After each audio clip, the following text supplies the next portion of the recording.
ዲፕሎማሲያችን ብሔራዊ ጥቅምን አንከር ያደረገ እንዲሆን ከማረግ አኳያ ሰፊ ስራ ተሰርቷል።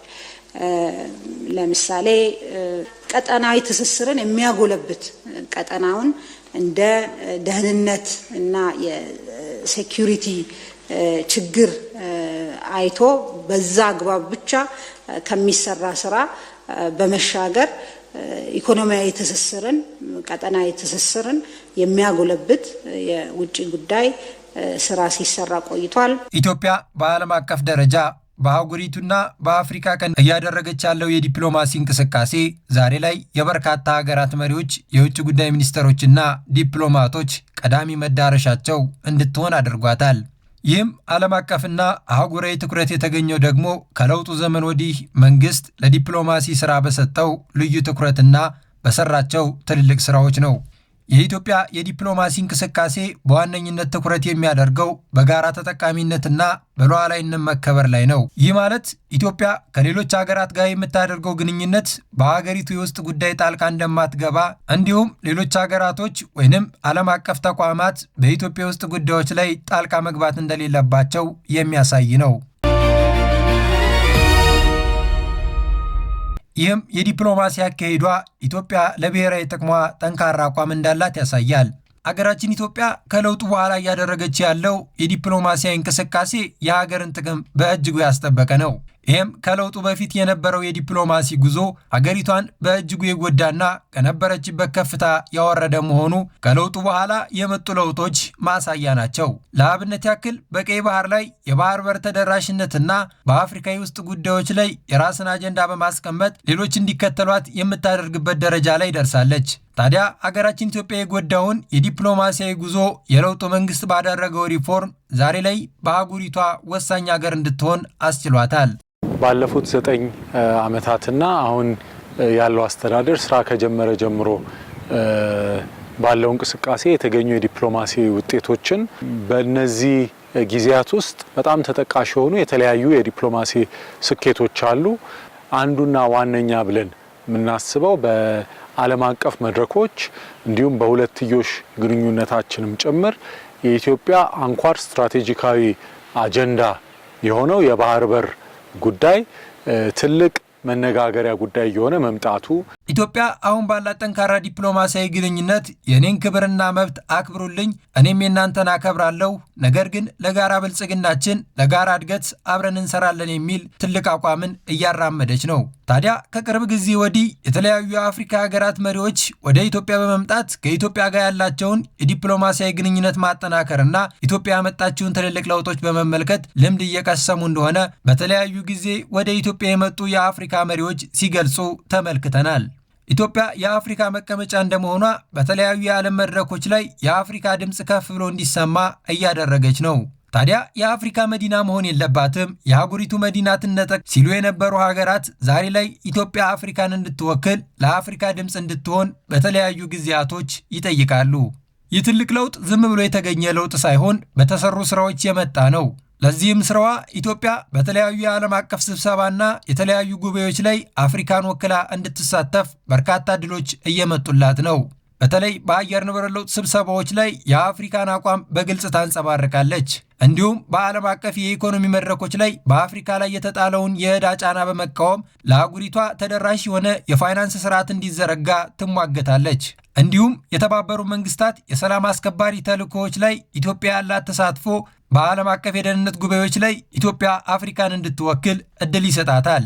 አገራችን ኢትዮጵያ የራሷን ጥቅም ከማስጠበቅ አልፎ የአህጉሪቱን ጥቅምና ፍላጎት እንዲሟሉ ወደ ማድረግ ስራዎች ተሸጋግራለች። ለዚህም ማሳያ የኢፌዴሪ ፕሬዝዳንት ታዬ አጽቀሥላሴ በተባበሩት መንግስታት ድርጅት ስብሰባ ላይ የአፍሪካ ድምፅ እንዲካተትና በጸጥታው ምክር ቤት ላይ የአህጉሪቱ ተሰሚነት እንዲኖር እየሰሩ ነው። We reiterate our call for urgent action to reform the United Nations Security Council. የተባበሩት መንግስታት ድርጅት የጸጥታው ምክር ቤትን ለማሻሻል አስቸኳይ ተግባራዊ እርምጃ እንዲወሰድ እንጠይቃለን። በሚደረገው ማሻሻያም አፍሪካን በምክር ቤቱ ውክልና ስለማግኘት ቅድሚያ ሊሰጥ ይገባል። የአፍሪካ የረጅም ጊዜ የፍትህ መረጋገጥ ጥያቄ አቋራጭ ወይም ግማሽ መፍትሄ የለም። There is no shortcut or half solution to to this long-standing pursuit for justice. የኢትዮጵያ ዲፕሎማሲ በተለይ በአፍሪካ ቀንድና በአህጉራዊ ደረጃ እየተከተለ ያለው ስትራቴጂ አካሄድ ቀደም ሲል ከነበረው የተሸጋገረና በርካታ ለውጦች የተደረገበት ነው።